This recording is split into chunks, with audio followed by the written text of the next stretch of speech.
6 months ago, I reviewed the original Tecware Pulse. It was good, but frankly, it was too heavy with the current increasing emphasis on ultra-lightweight wireless gaming mouse. Thankfully though, Tecware has a finger on the pulse, pun not intended. And they knew they had to release a new mouse that was wireless, but a whole lot more lightweight. And god damn, is it impressive. Meet 70 grams for 70 Singapore dollars, or 55 USD, the Tecware Pulse Elite.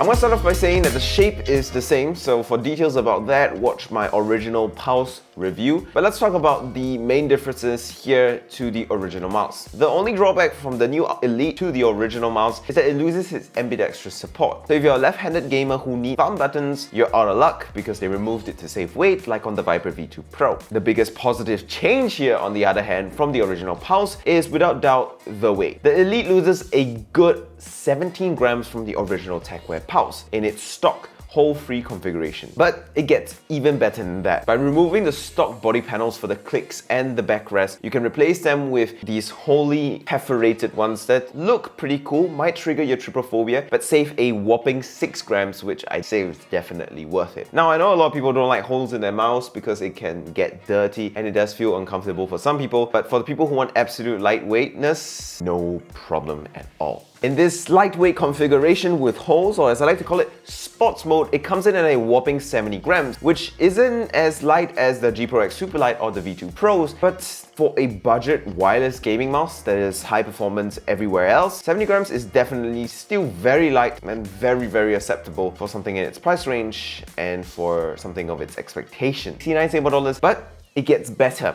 and that is if you do this.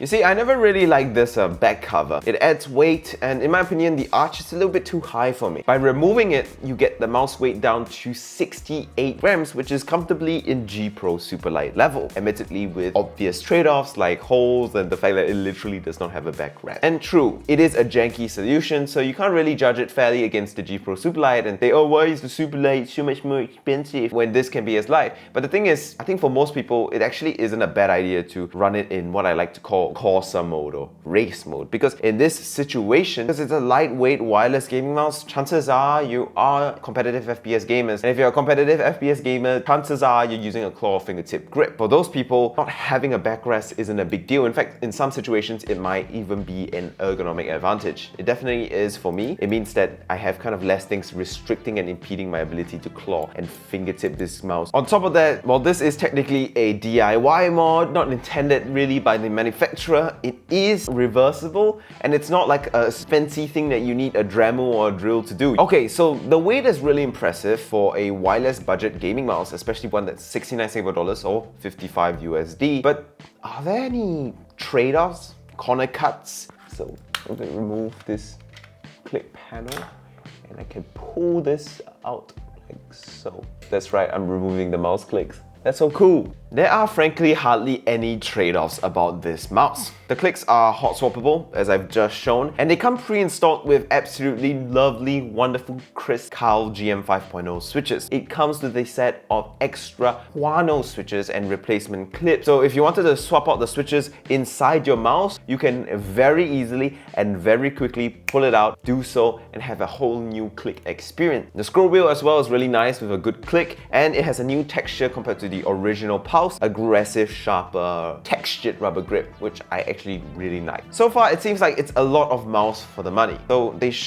probably cut corners somewhere, right? They had to, right? Because why else would Razer be charging $230 for a lightweight wireless gaming mouse of high performance? Let's take a look at the other aspects of this mouse. Starting off with the sensor. They probably cut corners here, right? Nope. It's a Pixar PMW 3370, which everyone has pretty much established as a S-tier sensor for wireless gaming mice these days because it's low power, really accurate, really an excellent performer so long as its implementation is good. No any sort of problems whatsoever with no acceleration, no smoothing, and it's an absolute joy to use. Sure, it's not the ultimate gaming mouse sensor, but literally any human under the sun will be more than happy with the experience they get from this gaming mouse sensor. So don't come to me and say, well, the V2 Pro sensor is better. No, even if it's better, you can't tell the difference, so who cares? RGB, they cheap out there? No, it still has it. A nice Tecware logo and a rim on the side. How about wireless connectivity? Maybe they cut out some features there. Yes, it can't connect to Bluetooth, but for its normal dongle performance, it's about as snappy and responsive as you get. It's like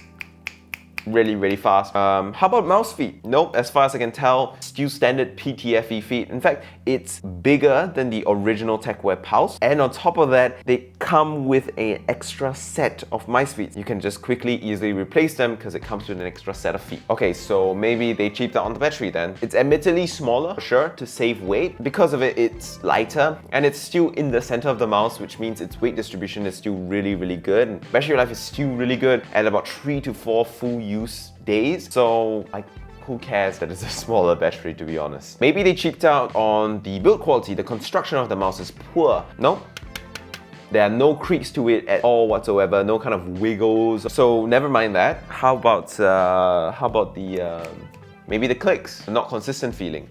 Definitely not, because these are some of the most well-tensioned, consistent clicks I've ever felt on any gaming mouse ever. Okay, so how about maybe they cheaped out on the Okay, so I hope you see my point here. The Tecware Pulse Elite is an absolutely impressive gaming mouse. It somehow manages to provide more than the competition, than all those massive elites, yet charges third, or if not close to a quarter of the price. Sure, it's not as light and it does lose out to the ultra high end in certain aspects, but the difference is so negligible, and when you factor in the fact that it's better than those ultra high end gaming mice in so many comfort and quality of life features, you see why I'm so mad at the Viper V2 Pro now? You get it? Well, because I saw this mouse arrive in my mailbox and I was like, if Tecware can do this for 69 Singapore dollars, why can't Razer do the V2 Pro for like a more reasonable price? The Tecware Pulse Elite then is a wonderful product. Whereas the Pulse was decent for casuals, this hits it out of the park. An absolute home run of performance. Yes, its lightweightness and its kind of competitiveness with the ultra high end of like the V2 Pro or the G Pro Superlights of the world does come with big drawbacks, like the fact that you have to deal with holes, like the fact that if you want 68 grams sub 70, you kind of have to use it without its back panel. For me and many people, it's priced more than makes up for these shortcomings, and I'm willing to overlook these shortcomings since I'm getting so much performance at such an affordable price at 69 Singapore dollars, which for perspective is a third of the price of the V2 Pro and a quarter of the price of the Logitech G Pro X Superlight, which is just bonkers in terms of like what you get with this mouse. And not only does it compete in the same leagues as the best of the best out there, it provides more comfort and quality of life features than what we're getting from the big wigs on the ultra high end these days. This gives us hot swappable switches at a crazy price point, hot swappable body panels and extra body panels that you don't have to purchase separately at that. All this is just so damn impressive to see, especially when it costs as much as it does. So yeah, Tecware Pulse Elite, a budget price tag, but don't let that budget price tag fool you, because this is an elite tier performer that competes with mice from any price tag out there in terms of features and performance, which is frankly unbelievable. But you get the point. It's a really good product, and if you are looking for an ultra lightweight wireless gaming mouse and you like the shape of this thing, do check it out and do properly consider getting one of these. And with that, thank you guys so much for watching. I've rambled on long enough. I'll see you guys next time. Make sure you like and subscribe if you enjoyed the video or found it helpful. All love to you guys, especially for watching all the way to the end here. I'll see you guys